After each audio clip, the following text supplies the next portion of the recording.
मैं सबूत रखूंगा आज इस विधानसभा के अंदर। ये लोग मोदी जी को पैसा देते हैं और बदले में मोदी जी इनके खिलाफ इनकम टैक्स नहीं होने देते, नोटबंदी के पहले इन लोगों को बता देते हैं और इनका काम करवाते हैं। ये आज मैं सबूत लेके आया हूं जी।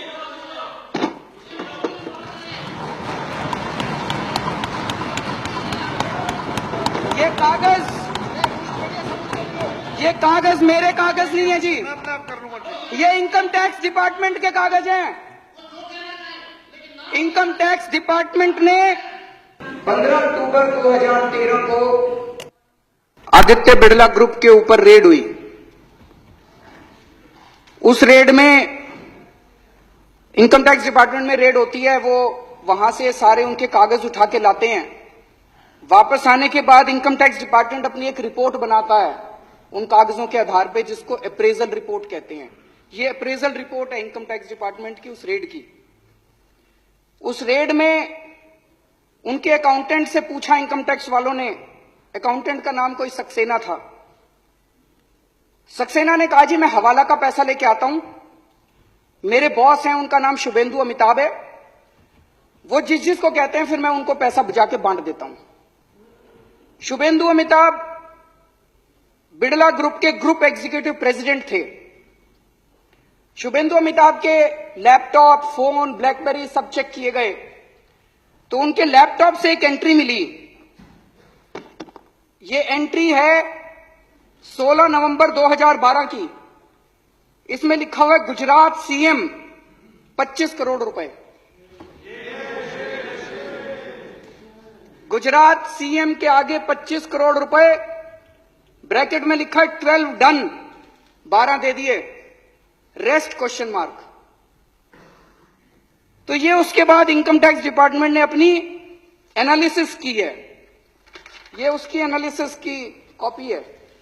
एनालिसिस में इनकम टैक्स डिपार्टमेंट लिखता है, considering the highly incriminating nature of transactions in the data retrieved from the laptop and hard disk of Shubhendu Amitabh and evasive replies and unsubstantiated claims made by him, it would be imperative for the assessing officer to scrutinize the data available in seized documents, including the laptop and hard disk, and determine the quantum of income concealed by Shri Shubhendu.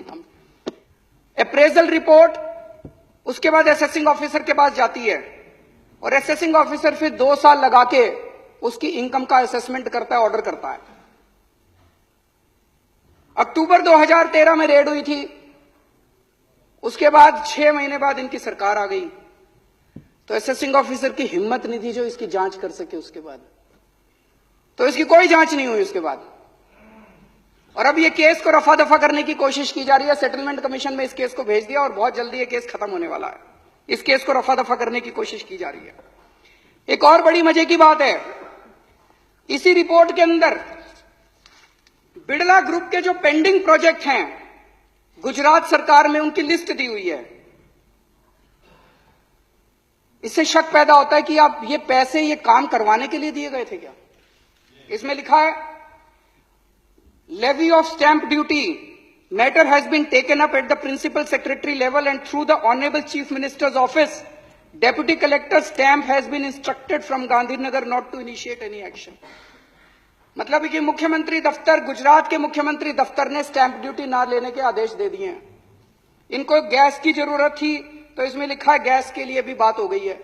तो जो जो काम pending थे गुजरात सरकार में उनकी सबकी list दी हुई है। तो एक मन में यह शक होता है ये 25 करोड़ रुपए ये सारे काम करवाने के लिए पैसे दिए गए थे। एक और इसी तरह का इंसिडेंट हुआ। अगर ये एक ही होता तो लगता कुछ गड़बड़ है।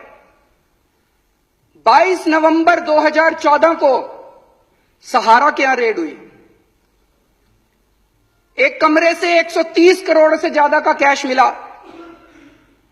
वहीं पे कुछ कागज मिले, उन कागजों में भी नरेंद्र मोदी जी का नाम है कि लगभग 400-500 करोड़ रुपए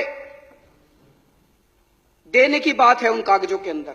और कई नेताओं के नाम है, कई मुख्यमंत्रियों के नाम है देश के, उनमें नरेंद्र मोदी जी का नाम भी है। लेकिन इसकी अब जांच कौन करेगा?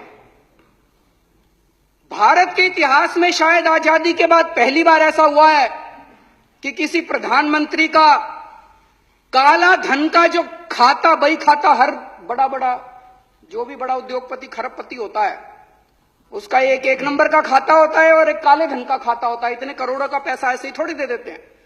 काले धन के खातों के अंदर किसी प्रधानमंत्री का बाय नेम नाम आता हो, मुझे लगता है आजादी के बाद पहली बार ऐसा हुआ है।